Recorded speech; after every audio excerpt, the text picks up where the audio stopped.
बॉलीवुड के बादशाह शाहरुख खान के बेटे आर्यन खान की गिरफ्तारी इन दिनों हॉट टॉपिक बना हुआ है। मीडिया में आर्यन की हर एक अपडेट दिखाई जा रही है। वो जेल में कैसे हैं, क्या खा रहे हैं, शाहरुख खान से कौन मिलने आ रहा है। इस बीच आर्यन की गिरफ्तारी को लेकर एनसीबी और मीडिया के एक्स्ट्रा कवरेज पर भी कई सवाल उठाए गए, लेकिन अब सवालों के घेरे में एनसीबी के साथ साथ बीजेपी भी है। क्यों? क्योंकि आर्यन के साथ सेल्फी लेने वाला शख्स एक फर्जी जासूस बताया जा रहा है। वही अरबाज मर्चेंट को घसीटने वाला बीजेपी का उपाध्यक्ष।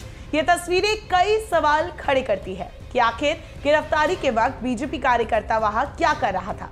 हेलो, मैं हूं अनुश्री और आप देख रहे हैं डेली बज़ इंडिया। ये सवाल है महाराष्ट्र सरकार में मंत्री एनसीबी के वरिष्ठ नेता नवाब मलिक के, जिन्होंने एनसीबी की कार्रवाई को फर्जी बताया है। नवाब मलिक का दावा है कि शाहरुख खान के बेटे आर्यन खान और अरबाज मर्चेंट को एनसीबी ने नहीं बल्कि बीजेपी से जुड़े मनीष भानुशाली ने गिरफ्तार किया था।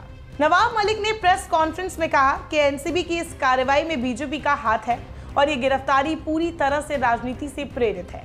नवाब मलिक ने कहा कि आर्यन खान को एनसीबी के पास लाने वाले और सेल्फी लेने वाले केपी गोसावी और मनीष भानुशाली बीजेपी से जुड़े हुए हैं। जानकारी के मुताबिक किरण गोसावी केपीजी ड्रीम्स नाम की कंपनी चलाता है। इस कंपनी के मुंबई और नवी मुंबई में ऑफिस है। गोसावी एक निजी जासूस के तौर पर काम करता है और महाराष्ट्र के कई सीनियर ऑफिसर्स के साथ उसके लिंक है। ऐसे में मलिक ने सवाल उठाए हैं कि गोसावी उस रात एनसीबी ऑफिस में आरोपियों के साथ क्या कर रहा था। वही मनीष भानुशाली के बारे में आपको बता दें कि वो भाजपा पदाधिकारी है। मलिक ने दावा किया कि मनीष 21 सितंबर को दिल्ली में एक केंद्रीय मंत्री के साथ था। 22 सितंबर को वो गांधीनगर में बीजेपी के एक मंत्री के साथ था।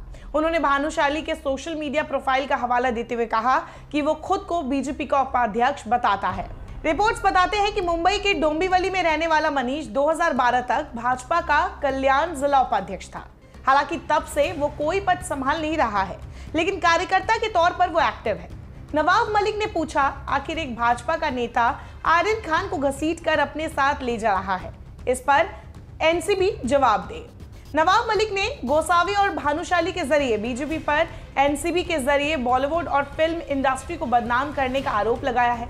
एक सवाल के जवाब में उन्होंने कहा कि क्रूज पर एनसीबी ने कोई ड्रग्स बरामद नहीं किया। जो तस्वीरें भी सामने आई है वह एनसीबी के दफ्तर से आई है।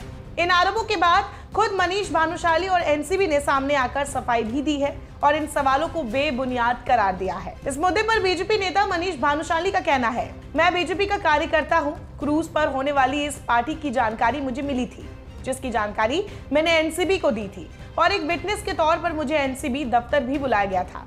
बाकी इस मामले से मेरा कोई लेना देना नहीं है। नवाब मलिक के आरोपों पर एनसीबी के डिप्टी डीजी ज्ञानेश्वर सिंह ने मुंबई में प्रेस कॉन्फ्रेंस की और एनसीबी के ऊपर लगे आरोपों को गलत बताया। ज्ञानेश्वर सिंह ने क्या कहा? मनीष भानुशाली और केपी गोसावी इंडिपेंडेंट विटनेस है। उन्होंने कहा कि एजेंसी पर गलत आरोप लगाए जा रहे हैं। अधिकारियों को क्रूज से कई तरह के ड्रग्स मिले और कैश भी बरामद किया गया है। एनसीबी की तरफ से कहा गया कि उन्होंने सारी कार्रवाई नियम के मुताबिक की है। इस रेड में उन्होंने गोसावी और भानुशाली समेत 10 प्राइवेट इन्वेस्टिगेटर्स की मदद ली थी और ये सभी रेड के गवाह है। एनसीबी के पास ये अधिकार है कि वो अपनी रेड में प्राइवेट इन्वेस्टिगेटर्स को शामिल कर सकती है। फिलहाल अभी इस मामले में कौन सा नया मोड़ आने वाला है, कहना थोड़ा मुश्किल है, क्योंकि हर रोज इस मामले में नई गिरफ्तारियां हो रही है, अलग अलग लोगों से पूछताछ की जा रही है। अब पॉलिटिक्स भी शुरू हो चुकी है मामले को लेकर, तो आरोप प्रत्यारोप का दौर भी शुरू हो चुका है और फिर देखना दिलचस्प भी होगा कि आखिर आर्यन खान के मामले पर इसका क्या असर पड़ता है। फिलहाल इस मुद्दे पर आपकी क्या राय है, हमें कमेंट सेक्शन पर जरूर बताएं।